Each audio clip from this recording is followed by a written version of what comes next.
tí ó bá jẹ́ pé Balógun Èkó fúnra lára wọn ni wọ́n ṣe fídíò tí wọ́n sọ síta tó bá jẹ́ ẹlòmíì speaker míì àbí blogger míì ló gbé jáde tó sọ ṣé ìwà tèmi máa believe ẹnìyẹn bọ́ wọn lè má parọ́ náà ṣé mo wípé gbogbo ìgbà tá à ń dìde fún ìdádúró orílẹ̀-èdè káàárọ̀ òjíire orílẹ̀-èdè Yorùbá tá à ń pè fún ìdádúró wa tí gbogbo ìrìnàjò yẹn lọ kankan somebody like this our lovely brother Balógun Èkó Ọ̀túnba Òṣòdì àbí ṣe Balógun Òṣòdì àbí èkéyìí ṣá gbogbo ìgbà yẹn Lagos State iná dìmú wọn gbà mú lọ́rùn ní bí ìgbà tí ọlọ́gbọ́n dorí ẹja mú pé má tẹ́ pín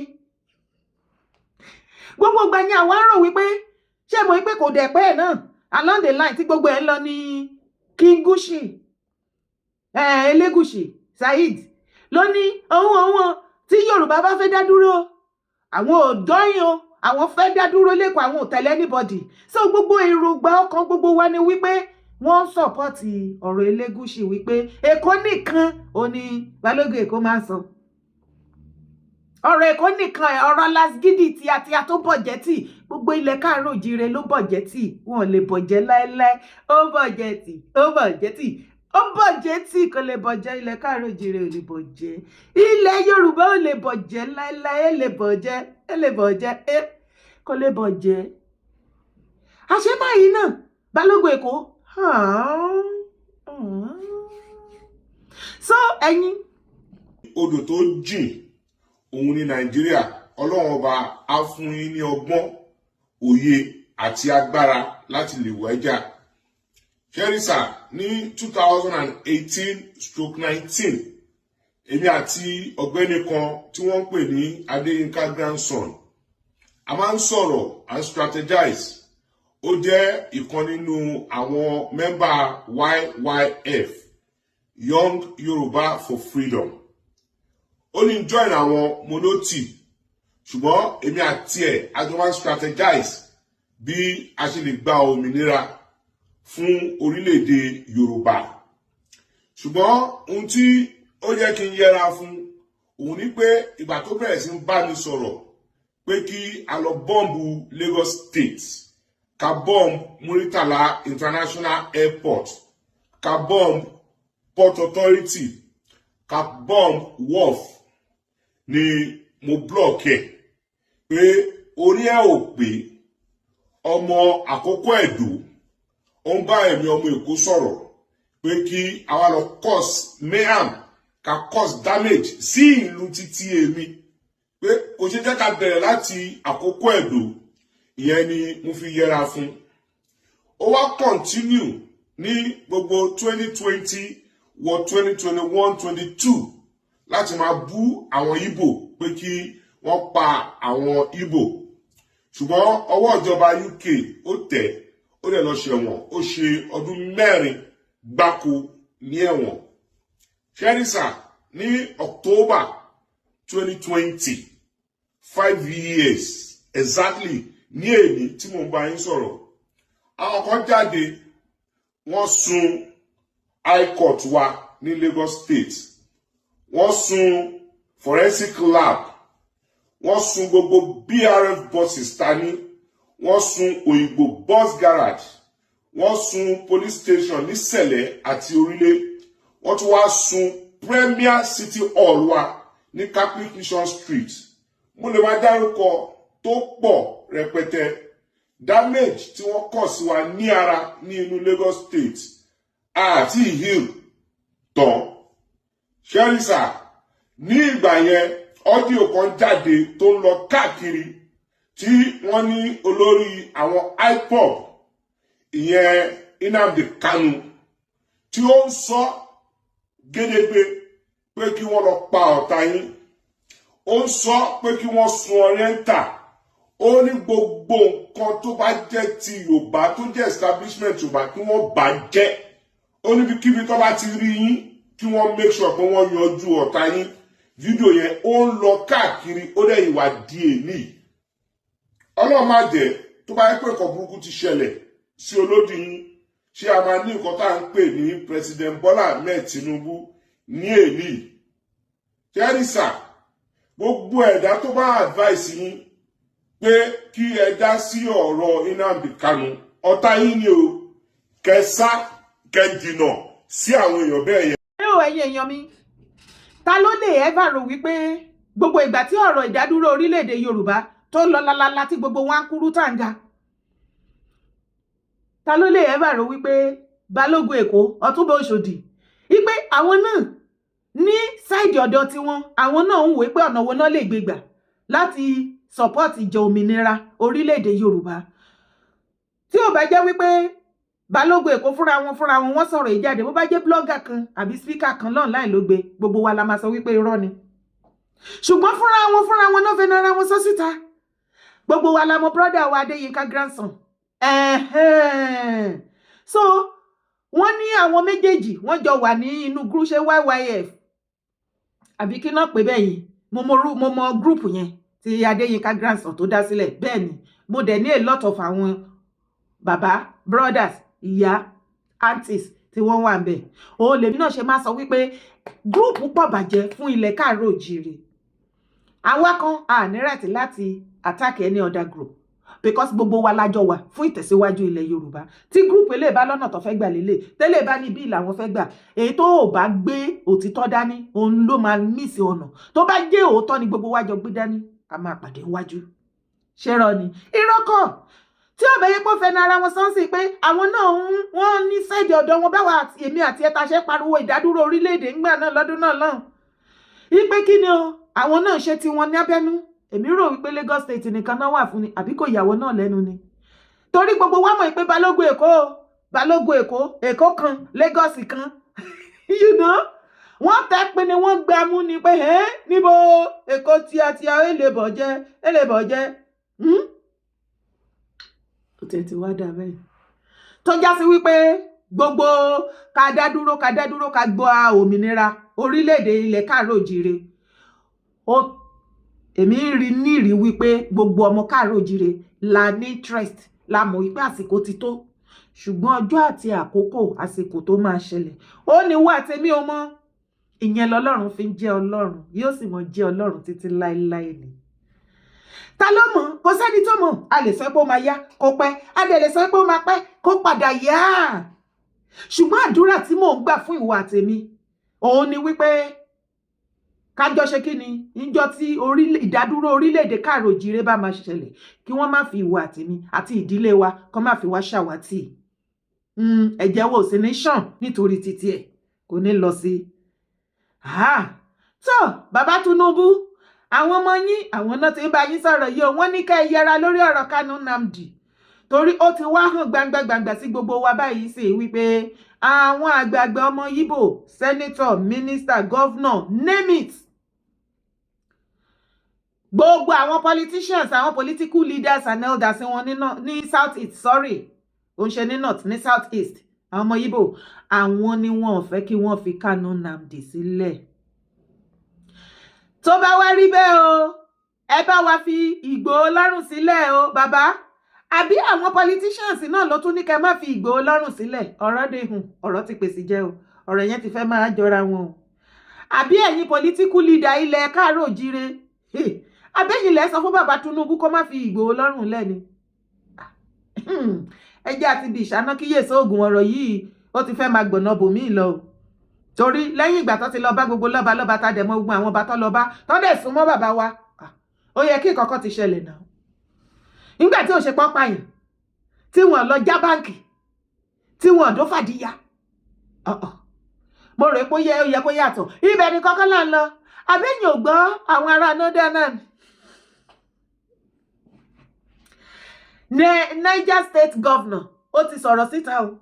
Ó ní látọ̀dọ̀ ti tòun o.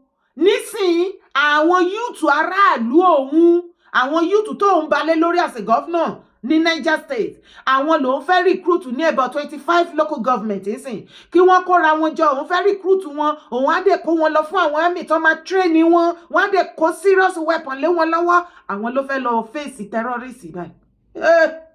Àbíyamọ má máa jà fojú sunkún ọmọ, inú ọmọ ò ní jó ẹ kò ní jó èmi náà.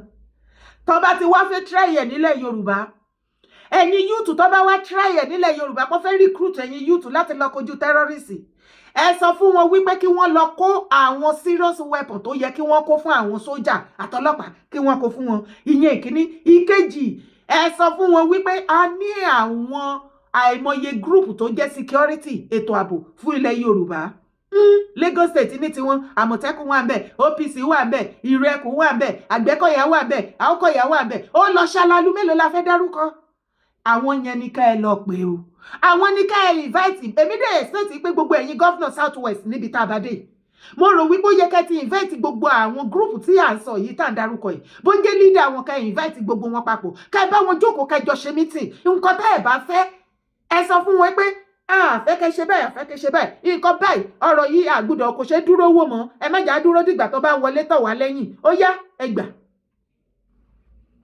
ìrìn báyìí ni a fẹ́ kẹ́ máa rìn bọ̀ kí ọ̀rọ̀ mi kó lè yé wa ẹ tó wa wo fídíò. na jihar Niger wanda wannan guda 8 da suke wannan yankin za a zakulo mutum 10,000 don a koya musu a harkar soja da tsaro kuma a ba su makami na zamani a kowane lokal gamma akalla za su mutum 1,000 samari masu kuzari wanda za su yi wannan aiki don kare kawunan mu. Wannan matakin za a daɗe kafin ɗaukan shi. Yanzu an fara ma yanzu hakan da nake magana da kai. Na biya excellency ga shi kun ziyarci Zonsi ga wannan matsaloli da suke ta fama a Zonsi. A gashi kun tattauna game da tsaro duk da ba komai ake faɗi ba me za ka ce ma al'ummar Zonsi domin su dan samu sauki. Alhamdulillah rabbil alamin na farko muna jajanta mu mutanen wannan yanki na arewa ta gabas da irin wannan ibtila'i na rashin tsaro ya same su.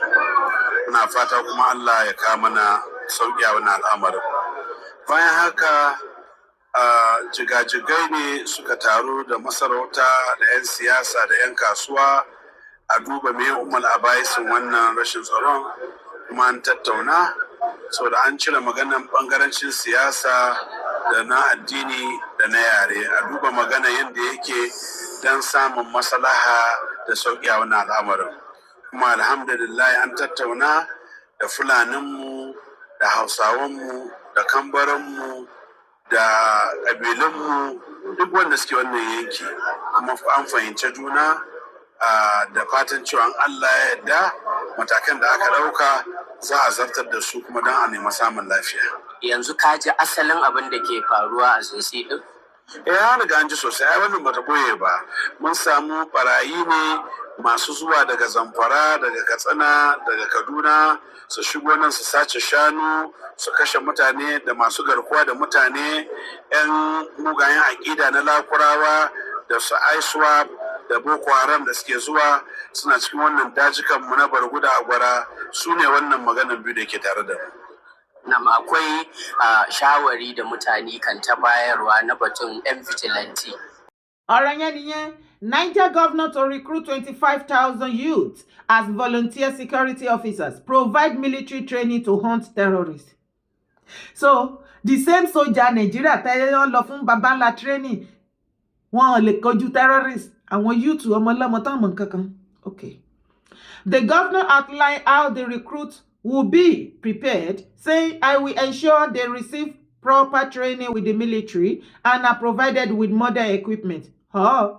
Niger State Governor Umar Bago has announced plans to recruit 1,000 youth from each of the state's 25 local government areas as volunteer security officers across the state. The governor made the announcement following a stakeholder meeting at the Palace of the Sultan of Kotangora, which brought together politicians, market leaders, traditional and religious figures to discuss solutions to insecurity in the area. Àti ọdún tẹ́tí ń ṣe meeting security yẹn bẹ́ẹ̀ náà ni wọ́n gbòòrò sí ẹ máa tanra yín bẹ́ẹ̀ continue to deceive yourself. The market leader, the governors, every one of you in the northern part of Nigeria, continue to be deceiving yourself.